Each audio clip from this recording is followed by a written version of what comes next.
আপনি প্রতিনিয়তই শাহী মশলার নামে অনেক মশলা দিয়ে রান্না করার পরেও স্বাদ ঘ্রাণ পাচ্ছেন না। এর কারণটা কি? আপনি পারফেক্ট পরিমাণে মশলা দেওয়ার পরেও আপনার গরুর মাংসের মধ্যে স্বাদ হচ্ছে না। বিরিয়ানি, কাচ্চি, তেহারি রান্না করার পরেও আপনার সেই কাঙ্ক্ষিত স্বাদ ঘ্রাণ পাচ্ছেন না। 95% রাঁধুনিরা যেই প্রবলেমে পড়ে থাকে যে পরিমাণ মতো মশলা দেওয়ার পরেও কাঙ্ক্ষিত স্বাদ ঘ্রাণ আমরা পাই না। তো মূল কারণ কি? প্রবলেম কোথায়? এর প্রবলেমের সলিউশন কি? পুরা বিস্তারিত বিষয় নিয়ে আজকে আমি আপনার সঙ্গে কথা বলবো। প্রথম প্রবলেম হয়ে থাকে যে আসলে একজ্যাক্ট সবাই পরিমাণটা ঠিকমতো বলতে পারে না। সবাই খালি সেলটা বেশি করানোর জন্য বলে 1 থেকে 1.5 চামচ দিলে আমাদের সমস্ত রান্না পারফেক্ট হয়ে যাবে। আসলে কি তাই? কোন মাংসের মধ্যে কতটুকু মশলা লাগবে, 1 কেজি মুরগির মাংসের মধ্যে কতটুকু লাগবে, 1 কেজি গরুর মাংসের মধ্যে কতটুকু লাগবে, আবার ওই 1 কেজি গরুর মাংস দিয়ে যদি আমরা বিরিয়ানি, কাচ্চি, তেহারি রান্না করি তাহলে ওই জায়গায় আমাদের কতটুকু লাগবে। আসলে সবাই একইভাবে বলে থাকে যে 1 চামচ দিলে পারফেক্ট হয়ে যাবে। আসলে বিষয়টা এটা না। 1 চামচ দিলে পারফেক্ট হবে না। আপনার বিরিয়ানিতে পরিমাণ অনেক বেশি লাগবে। গরুর রেজালা করতে যান, সেখানে বিরিয়ানি থেকে কম লাগবে। গরুর ভুনা করবেন, সেখানে একটু কম লাগবে। মুরগির মাংস রান্না করবেন, সেখানে আরেকটু কম লাগবে। তো এই যে পরিমাণগুলো কম বেশি হচ্ছে, আসলে একজ্যাক্ট কি এই প্রবলেমের সলিউশন কি তারা আপনাকে দিচ্ছে যে কোন রান্নাতে আমার কতটুকু পরিমাণে আমার মশলা লাগবে? একজ্যাক্ট এই এই এই সলিউশন কেউ দিচ্ছে না আপনাকে।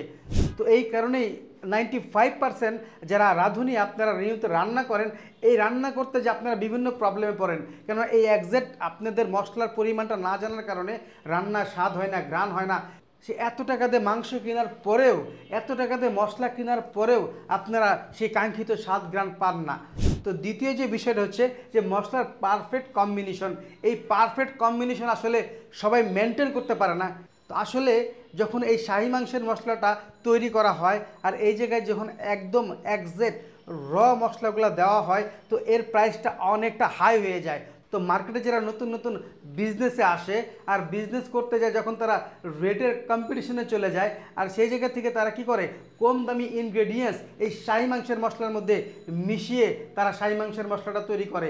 আর সেই জায়গা থেকে রেটটা অনেক কমে যায়। আর কমে গেলেই আপনার কোয়ালিটি নষ্ট হয়ে যায়। আর কোয়ালিটি যখনই নষ্ট হয় তখন 1 চামচের জায়গায় আপনি 5 চামচ দিলেও এই স্বাদ ঘ্রাণ কাঙ্ক্ষিত কখনোই আপনি পাবেন না। সেই জায়গা থেকে আমরা একটু প্রতারণার শিকার হয়ে থাকি যে বিভিন্ন জায়গায় সস্তায় এই শাহী মাংসের মশলার নামে মশলাগুলো কিনে এত দামি মাংসের মধ্যে ব্যবহার করার পরেও আমরা কাঙ্ক্ষিত স্বাদ ঘ্রাণ পাই না।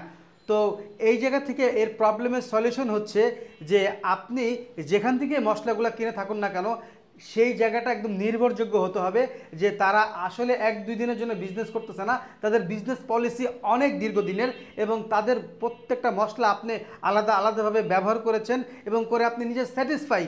তো সেই জায়গা থেকে আমি বলবো যাদের উপর আপনার আস্থা আছে, যারা নির্ভরযোগ্যশীল, যাদের প্রোডাক্টও নির্ভরযোগ্যশীল, আপনি ঠিক তাদের থেকে মশলাগুলো নিয়ে আপনি আপনার রান্নাতে ব্যবহার করুন।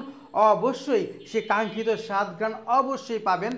আর প্রথম যে কথাটা বলেছিলাম যে মশলার পরিমাণ, হ্যাঁ, মশলার পরিমাণ আপনি তখনই ঠিক মতো দিতে পারবেন যখন এই শাহী মাংসের মশলাটা পারফেক্ট হবে। আর এই মশলা দিয়ে যখন আপনি রান্না করবেন আপনার রান্না অনেকটা সুস্বাদু হবে। তো আমি মনে হয় পুরোপুরিভাবেই বোঝাতে পেরেছি। এখন আসুন যে গরুর মাংসের মধ্যে কতটুকু মশলা দিতে হবে, মুরগির মধ্যে কতটুকু দিতে হবে, বিরিয়ানি, কাচ্চি, তেহারির মধ্যে কতটুকু মশলা দিতে হবে। তো অনেকেই বলে থাকে গরুর মাংসের মধ্যে 1 চা চামচ দিলে পারফেক্ট হয়ে যাবে, সব মাংসের মধ্যে 1 চা চামচ দিলে প্রতি কেজিতে পারফেক্ট হবে। আসলে বিষয়টা এই জায়গায় না।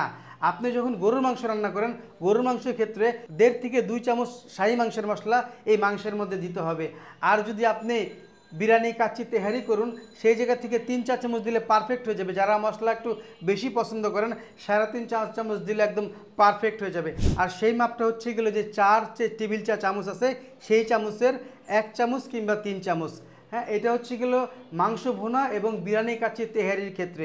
আর যদি আপনি ব্রয়লার মুরগি রান্না করতে চান কিংবা দেশি মুরগি রান্না করতে চান আপনি প্রতি কেজিতে 1 চা চামচ দিলে একদম যথেষ্ট হয়ে যাবে।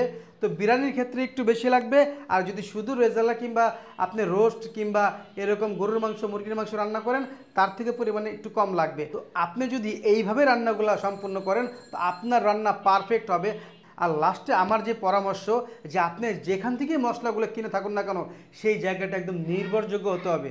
তো যারা দীর্ঘদিন আপনাকে মশলাগুলো দিয়ে আপনার রান্নার স্বাদ বাড়াচ্ছে, আপনার রান্নার টেস্ট বাড়াচ্ছে এবং আপনিও সেই কাঙ্ক্ষিত স্বাদ ঘ্রাণ রান্নার মধ্যে পাচ্ছেন।